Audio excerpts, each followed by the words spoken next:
మీరు నా చేతులు కాళ్ళు పట్టుకొని ఈ సముద్రంలో పడేసేయండి నన్ను, అప్పుడు ఈ తుఫాను ఆగిపోతుంది అని చెప్తారు. ఎవరైనా చేస్తారా పిల్లలు అలాగా? మీరైతే చెప్తారా అట్లా? కాదు కదా. అయితే వాళ్ళకి వేరే దిక్కు లేదు, ఇంకా వాళ్ళు బ్రతకాలంటే యోనాను సముద్రంలో పడేయాలా, మరి వేరే దిక్కే లేదు. ఇంకా అలా అయ్యేసరికి ఏం చేస్తారంటే వాళ్ళకి ఇష్టం లేకున్నా కూడా యోనాను కాళ్ళు చేతులు పట్టుకొని సముద్రంలో పడేస్తారనమాట.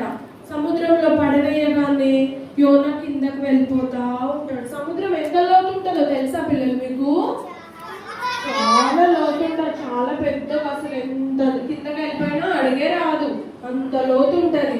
అయితే పడేశారనమాట. చివరిగా అయితే యోనాని సముద్రంలో పడవేసిన వెంటనే తుఫాన్ ఏమైతుంది, ఆగిపోయింది. వాళ్ళందరూ సముద్రంలో ఓడలో ఉన్న వాళ్ళందరూ ఆశ్చర్యపోతారు. అమ్మ, వీళ్ళ దేవుడు ఎంత గొప్ప దేవుడు, వీళ్ళ నిజమైన దేవుడు కదా, అమ్మో సముద్రం కూడా ఆయన మాట వింటుంది అని చెప్పేసేసి వాళ్ళందరూ అప్పుడు వెంటనే అక్కడనే మోకాళ్ళని దేవునికి ప్రార్థన చేస్తారు. అమ్మో, నిజమైన దేవుడు అంటే యోనా నమ్మిన దేవుడే నిజమైన దేవుడు.